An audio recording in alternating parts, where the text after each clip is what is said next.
Hi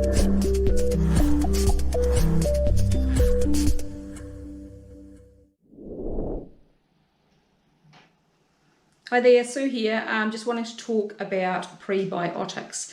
So prebiotics, as opposed to probiotics, feed the bacteria in your gut.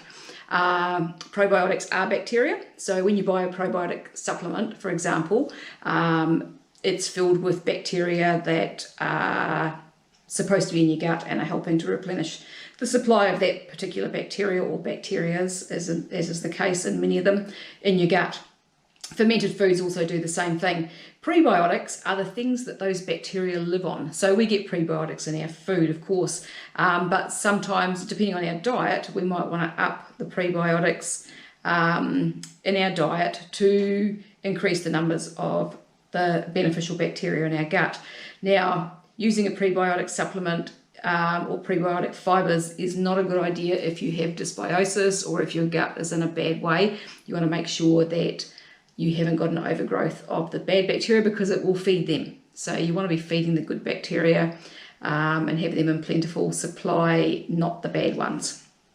So the reason that I sort of decided to make my own prebiotic mixture was after reading about Dr. Stephen Gundry's Prebiothrive, I think it's called. So I've read his book and I get his emails, and he was raving about this new supplement that he created, and so I had a look at it, and while it looks very good, it was very expensive and US dollars, and so I wasn't going to order it. So I looked to see what was in it, and there's 5 ingredients in there, and so I thought, well, I can hunt those down and make my own mixture basically. So that's pretty much what I did. Apart from galacto-oligosaccharides, I didn't manage to put those in my mixture, but everything else I've got in there, plus 1 extra. So I've got my little mixture here that I make up, and I keep that in the fridge. And what I do is I add it every day to my matcha latte in the morning. Sometimes I'll add it to a hot cacao, but you could put it into a cereal if you're having that, or whatever, something else. There's no real flavour in it. And yeah, it just adds that prebiotic fiber to the mix that's going to help to feed your gut bacteria. So what I did actually was, prior to doing this, because I was aware of the fact that it was going to feed any high numbers of bad bacteria or unbeneficial bacteria in my gut, was that I made sure I was on the keto diet for a few weeks beforehand, and so I pretty much eliminated sugars and things from my diet, and was eating low carbohydrate.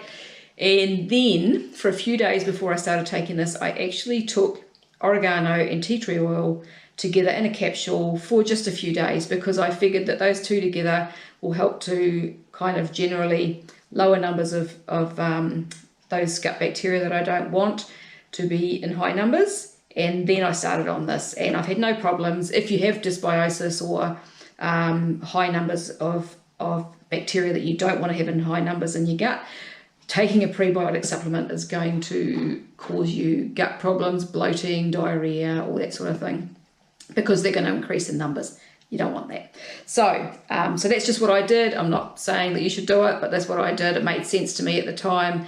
Stay off the sugar and the carbs for a while, get those bacteria numbers lower, because this is what happens is when the foods that you eat feed your bacteria. So if you're eating a lot of sugar and stuff, those bacteria are going to be in high numbers. Go off those sugary foods and carbohydrates, and those bacteria numbers are going to lower. And if you're eating lots of fruits and vegetables, or lots of vegetables and that sort of thing, then the numbers of bacteria that feed on those foods are going to increase, and they're the ones that you want. So what have I got in my little mixture here? I have got some inulin.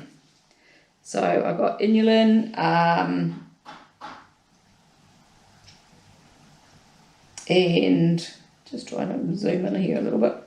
So I've got, which way around does this go?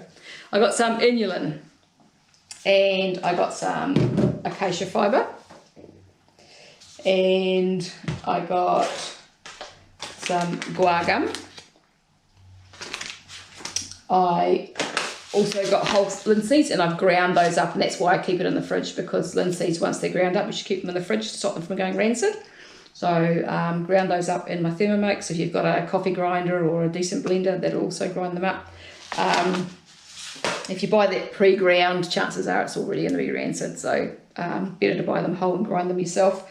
And I also added to it pure apple fibre. So this is pectin, and just because it has amazing reviews, and I thought it was probably a good thing to add. So I've got those 5 ingredients in my little mixture, and I've put them in just equal parts. So, you know, if you're doing a big batch, half a cup of each, whatever you want to do. And then I just add about a big teaspoonful into my matcha latte in the morning. And my gut has been really, really good generally anyway for a while, and this certainly hasn't caused me any problems.